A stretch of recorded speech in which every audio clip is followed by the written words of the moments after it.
আসসালামু আলাইকুম, ওয়েলকাম করছি নতুন ভিডিওতে। তো ফাইনালি রাতে বাংলাদেশ শ্রীলঙ্কাকে 5টা ধরিয়ে দিল। ভাই বলেন তো, যে বাংলাদেশের মানুষের উপকার করছে তারপর বাঁশ খায় না এমন কোনো লোক আছে? অবশ্যই নাই। তো শ্রীলঙ্কার জন্য বাংলাদেশ সুপার ফোরে গেল, আর সুপার ফোরের প্রথম ম্যাচে শ্রীলঙ্কাকে বাংলাদেশ 5টা ধরে দিল।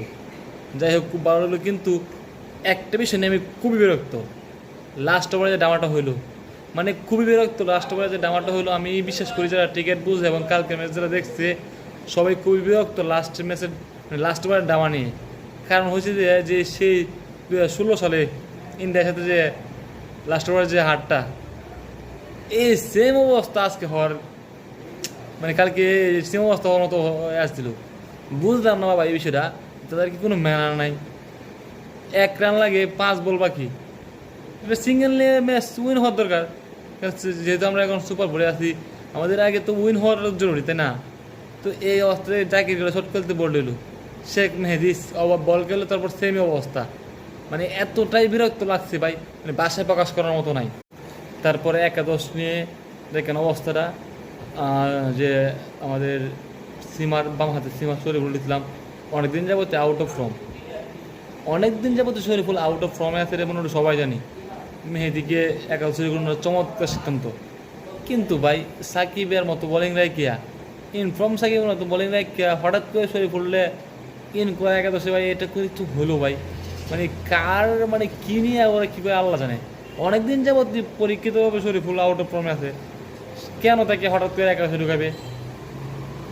যাই হোক, সবচেয়ে বড় কথা যে সাইফ হাসানের যে ব্যাটিংটা দেখলাম, যে প্রথম ম্যাচে করছিল মেবি 28 বলে 30 রান। হ্যাঁ, কিন্তু তার ব্যাটিং অনেক বয় ছিল।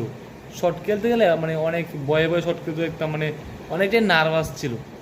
কিন্তু আলহামদুলিল্লাহ যে আমার যে যে আগামীকালকে যে রিসেন্ট ম্যাচটা দেখলাম শ্রীলঙ্কার সাথে, সে নার্ভাসনেস কাটিয়ে উঠছে এবং যে পায়ের কাছ থেকে ক্লিক করে যে 6টা মারছিল, জাস্ট অসাধারণ দেখার মতো ছিল। এবং তার ইনিংসে সে 4টা 6 মারছে, তো সবগুলোই আসলে অসাধারণ। মানে বয়ডরহীনভাবেই সে শর্ট করে খেলছে। আগের ইনিংসে যে মানে ভয় নিয়ে খেলছিল, সেই বয়টা আমি তার মধ্যে পাই নাই। তার যে শর্টগুলো ছিল খুব চমৎকার, খুব ভালো লাগলো। আর আরেকটা ইম্পর্টেন্ট বিষয় হচ্ছে যে আমাদের হৃদয় তার সহজাত খেলাটা খেলতে পারছে এবং শ্রীলঙ্কার সাথে সে ভালো খেলবে সেটা এক্সপেক্ট করে গেছিলো। কারণ হচ্ছে যে সে শ্রীলঙ্কার লিগ খেলতে কোনো ভালো খেলছিল। হ্যাঁ, কারণ শ্রীলঙ্কার বলিংগুলো মোটামুটি তার সবাই পরিচিত। আমার একটা মানে আগের থেকে মানে একটা আসছিল যে হয়তো আজকে হৃদয় ভালো খেলতে পারে। তারপর আসে আমাদের বর্তমান সবথেকে কার্যকরী সদস্য মুস্তাফিজুর রহমান। ভাই যতই বলি যে ফর্ম নাই, এই নাই সেই নাই, মুস্তাফিজের কাটটার কাজ করে না। মানে দিন শেষে বাংলাদেশের পরিস্থিতিতে one of the best bowler Mustafiz, তার ধারে কাছেও কেউ নাই। এটা মানে 100% সত্যি। এখন মুস্তাফিজ আজকে দারুণ খেলগুলো, শেখ মেহেদিও ভালো বল করছে। এখন বিষয় হচ্ছে যে আমাদের যে নেক্সট ম্যাচ ওইটা নিয়ে তো আমি আশাবাদী বাংলাদেশ ফাইনাল খেলবে এবং চ্যাম্পিয়ন হবে। তার কারণ আছে। তার কারণ কি, যে দেখেন আপনি পাকিস্তান আমার মনে হয় খুব একটা স্ট্রং টিম না। এবারে এসে কাপে বাবর আজম নাই, রেজওয়ান নাই, অনেকেই নাই।